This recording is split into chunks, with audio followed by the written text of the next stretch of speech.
And so when we take the birth control pill, what it does is instead of allowing you to cycle between these two hormones, because you start with this big increase in estrogen, which is coordinating all of the activities related to sex and conception, because this is the period in the cycle in which sex can lead to conception.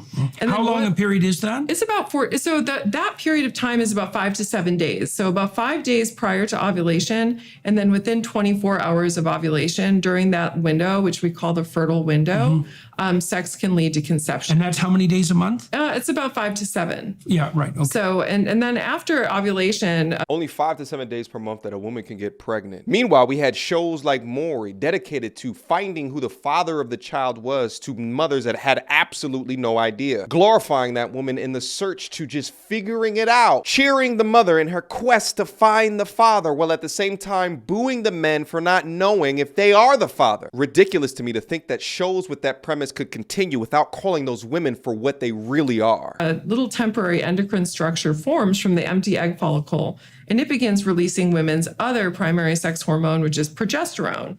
And when that hormone is being released, it tends to make us sleepier, it makes us hungrier, it makes us, it lowers our testosterone levels, it does a bunch of things physiologically that are helping prepare women's bodies for pregnancy, right? And prepare ourselves for the possibility that an egg might implant. And so women generally are less likely to be going out and doing risky things, and more likely to avoid contaminants. So women's disgust sensitivity increases. There's all of these things that go on that are essentially preparing our body for this. That's when they have maximal postcoital regret that. I bet that yeah, that's so funny. And so you get this waxing and waning between these two hormones that are organizing our bodies for two different activities, implantation and conception, or pardon me, sex and conception, and then implantation and pregnancy. And we go in between these two states.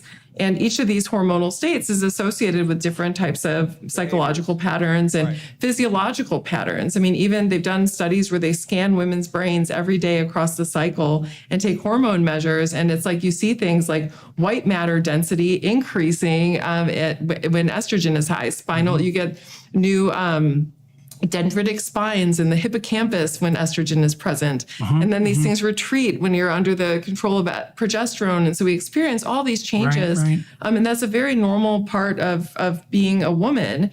And when you take the birth control pill, what it does is you get a daily dose of a relatively low level of synthetic estradiol, so estrogen, and a relatively high level of synthetic progesterone, which is called a progestin because it's not biologically identical. And this mimics the state that a woman's body is in during that second half of the menstrual cycle when conception isn't possible. And what this does is it sends a signal to the hypothalamus not to stimulate the ovaries to produce a new egg, because it's essentially waiting to see what happens with the one that was just ovulated. And so when you're taking the pill, you get the same daily dose every day of this synthetic hormonal state that's kind of keeping you. So in principle, Yo, this is huge. So what the woman is describing is that the different hormonal states that women biologically go through, and she's describing the hormonal states prior to becoming pregnant versus the hormonal state of while you are pregnant. But these hormonal states results in different behaviors from women. So if you're on birth control, the hormonal state mimics as if you are already pregnant. She said a couple of things there, like more hungry, more sleepy. I believe she also said like moody. And I bet you it has something to do with their attraction for different types of men as well. I never understood how birth control actually works. This makes a lot of sense, but let's see what Jordan says. In principle, the body's reacting as if the woman has been sexually satiated in the most fundamental way. She might be pregnant. Yes, she might be pregnant, essentially, is what that is saying. And so one of the logical consequences of that would, correct me if I'm wrong, she should be less interested in sex. Bingo. But then this also ties into the change in her preference for men. Yes. So let's talk about that a little bit. Because, well, one of the things that really shocked me when I came across this probably 10, 15 years ago was that there was pronounced variability in the faces that women found attractive across the menstrual cycle. And so if you take photographs of the same man and you widen or narrow the jaw, widen jaws is a sign of more masculine. Classically dominant, it's the wrong way of thinking about it. Competent, confident, masculine faces. You can do it with the same man. And the women who are in their most fertile periods prefer the wider jawed men. So what Jordan is saying is that within that time period, they prefer the most confident masculine men. But that's just the 5 to 7 days. The times outside of the 5 to 7, there's probably a basic average of the type of masculinity that they prefer within their men. But what hormonal birth control is effectively doing is pushing a large population of women for what they find attractive in men. And in fact, their average, because they're consistently within this stage of where their body thinks that they're pregnant, they are more so, on average, more attracted to much more docile, less confident, feminine looking and acting men. This explains so much within our goddamn society today. So it's not only do you have the media pushing these soft feminine men, but because so many women are on this hormonal birth control, they now prefer the less masculine. Let's continue. Okay, so then I thought, oh, this is a problem because it means that women who are on the pill prefer feminine men. Then I thought that's a real problem because it might be that women on the pill really don't like masculine men. That's probably a problem because we have a lot of tension between women and men in our society, and we have no idea how much that's driven by the fact that the pill is transforming the manner in which females perceive the most masculine men. I mean, it's a terrifying if that's the case. Right. No, it's very provocative, right? That's the word I would use. It's incredibly provocative because what research has been showing now for about 20 years that when women are in the point in the cycle when estrogen is high, that's associated with an increased preference for testosterone cues, like you said. Vocal, facial, and behavioral masculinity are things that women are really zeroing in on right near high fertility in the cycle. And this, of course, begs the question, well, then what happens if a woman is on hormonal birth control and is never in the estrogen dominant phase of her cycle? Then what happens?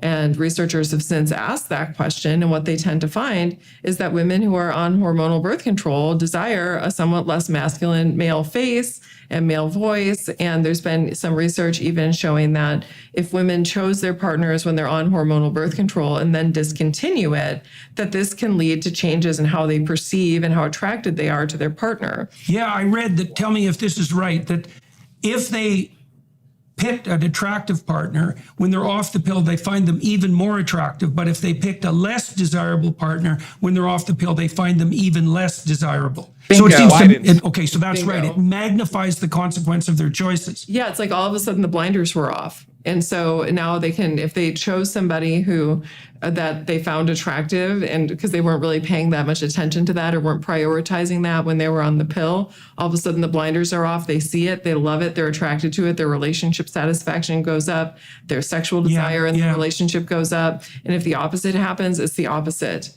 And we just... So do women on the pill pick friends as mates? And interesting. I've never seen a study looking at that, but I mean, it wouldn't be a far stretch to make that prediction just because it does seem like women who are choosing their partners on the pill, if there's a pattern that's found, the pattern is that women are generally zeroing in on qualities that have less to do with sexiness and sexual desire and masculinity. They're choosing men that more so act like them. I'm gonna throw in a hash of conspiracy theory in here just as a point of observation. What if this is the plan all along?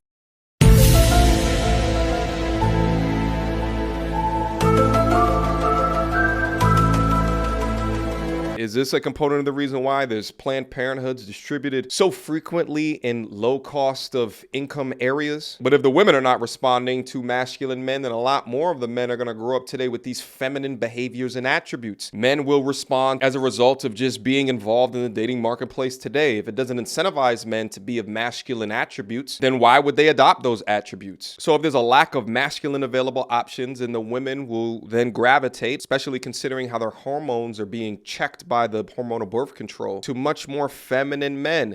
Babies created that grows up in a feminine household, and there begets the cycle of lower masculinity of the men, which makes it a lot more easy for the government to control the families, overmothered and underfathered. Let's proceed.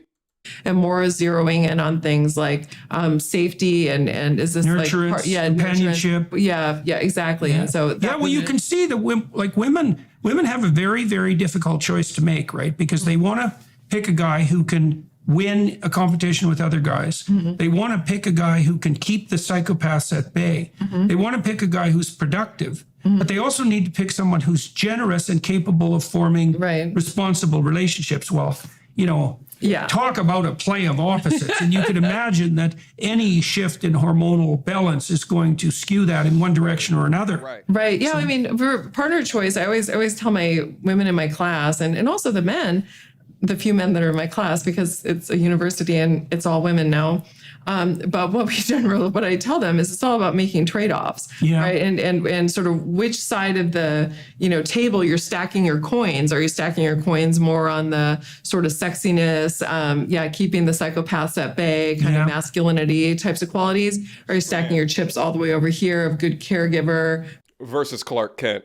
provider, going to help, with the children? Are you putting them more toward the middle? Everybody makes a trade-off. And essentially what we do, what our hormones do, is they kind of nudge where we put our stack. Yeah. And what we can see when this happens en masse is you can see en masse changes in partner preferences potentially. Absolutely brilliant discussion right here. I love conversations like this because it gives us an opportunity to look beyond kind of the state of modern dating today, but gets into some of the biological factors that are leading to what it is that we see or what it is that we experience. I wanted to go through some of the comments here just to ensure proper entertainment.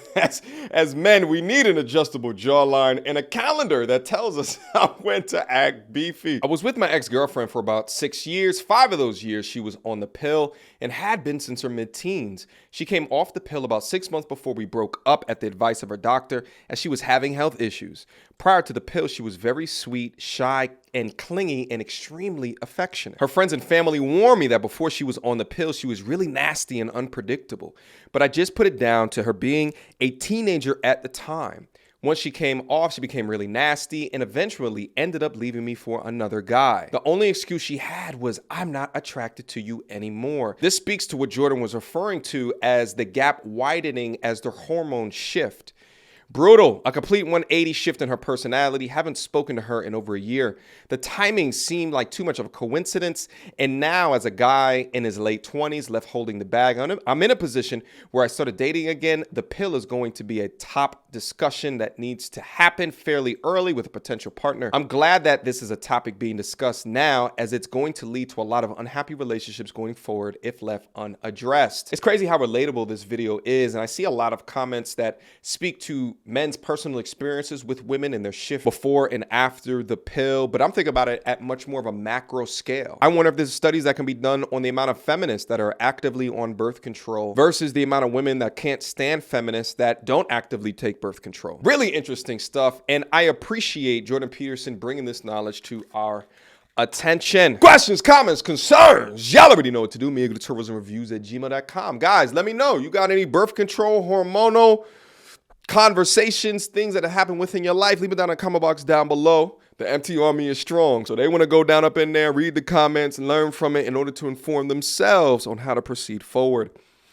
Until next time, YouTube, peace.